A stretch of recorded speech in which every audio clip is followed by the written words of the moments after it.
Good morning from Chatou, a charming suburb just outside of Paris. I'm staying here at my cousin's place for the next couple of weeks, and today marks the beginning of my literary journey in Paris. Before we head into the heart of Paris, let me give you a little glimpse of where I'm staying. Chatou is peaceful, quiet, and just a short train ride from the city. It's the perfect spot to start a day dedicated to books, libraries, and Hemingway.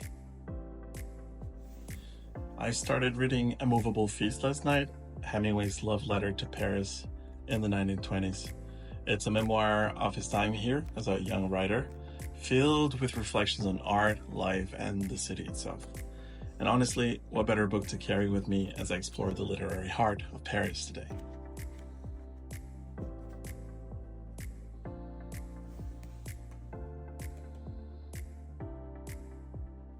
Today's plan?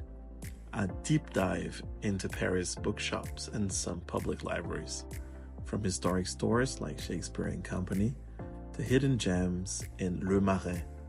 I'm taking Hemingway's footsteps into the modern literary world.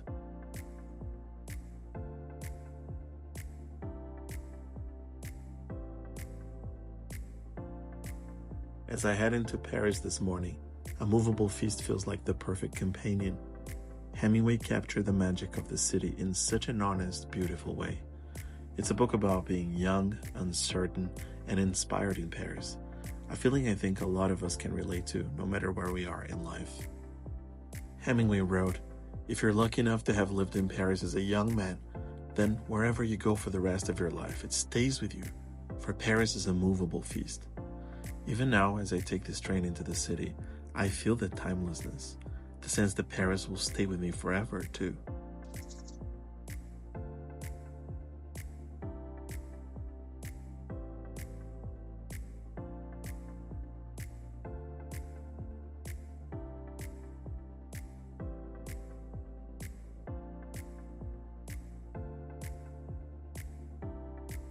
There's another line that resonates with me today.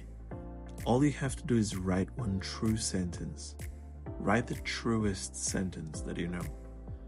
I think about that as I prepare to visit Shakespeare and Company, a place where writers have chased their own truths for generations.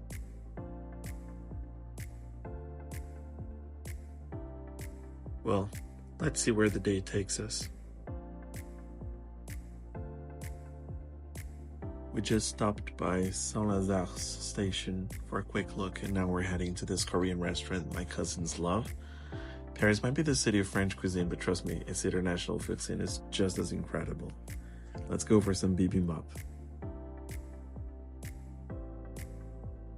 Before diving into the literary heart of Paris, we're filling up with some incredible Korean food. I think Hemingway would approve of the spontaneity.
Hey guys, with lunch out of the way, it's time to dive into some literature, books, and history at Shakespeare and Company. Let's go.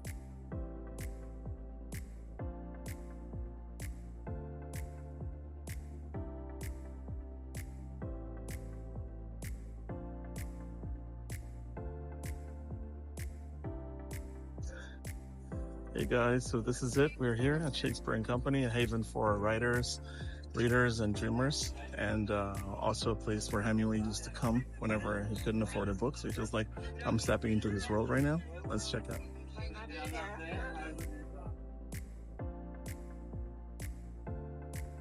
Shakespeare and Company isn't just a bookstore, it's a symbol of the literary soul of Paris. I'm filming this for the Continental Reader to share how these spaces still inspire creativity. This is it, Shakespeare and Company. More than just a bookstore, this place is a literary landmark. It's where so many writers, including Ernest Hemingway, found inspiration, borrowed books, and even made friends. Stepping in here feels like I'm walking into history.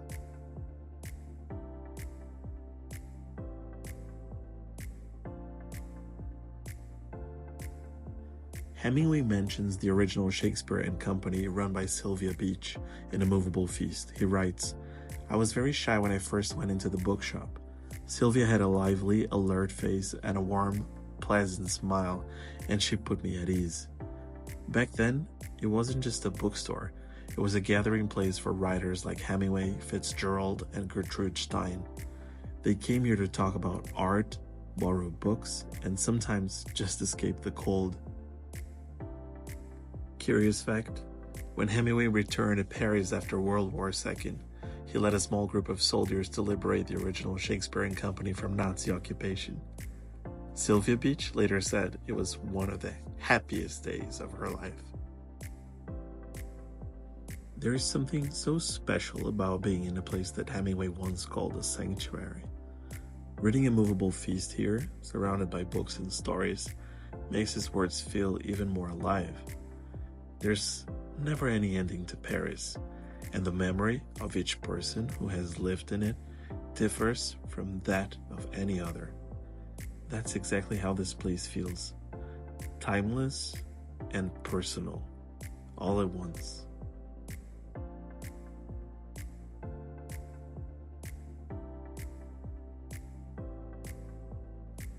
I couldn't live without a couple of souvenirs, but what stays with me the most is the spirit of this place.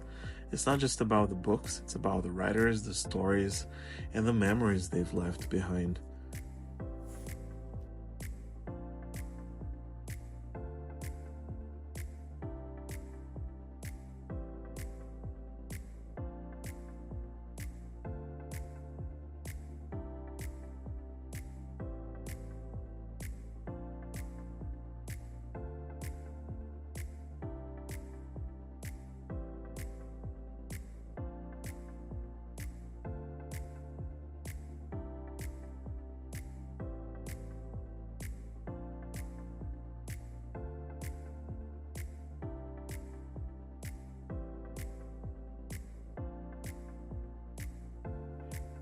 Hey guys, so I just got back from the city center and I spent the afternoon, walking around the city center and checking Shakespeare and Company, and it was incredible. That place is like a time capsule. You cannot leave it empty-handed.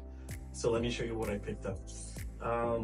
So first of all is this beautiful case with Shakespeare and Company, Paris emblazoned right here. And I love the color, mustard and red. It screams Parisian charm. I love it. I'm thinking of, again, I think I'm gonna use this to manage cables and like put my cell phone and camera and everything and power bank whenever I go out. I just love it. It's fantastic, the color. It's made of linen and I don't know, just love it. Just love the design. And also, of course, I couldn't live without a book. So I bought Yukio Mishima's Life for Sale. I've been wanting to dive into Japanese literature lately, and I think this is part of this effort, and I want to share with you guys this process of getting to know Japanese authors better. I really like, this book was also recommended by Shakespeare and Company, by the way, and they said that if you enjoy short stories that are punchy, then you should definitely read this. And I've heard about this book before, and I've read a couple of stuff from Mishima, and I quite enjoy his style. And yeah, like I'm super excited about this. I really think I'm gonna go back there before I leave Paris, before I go back to Porto. But yeah, this was it. It was an intense day. It was raining, but it was fun. I loved it.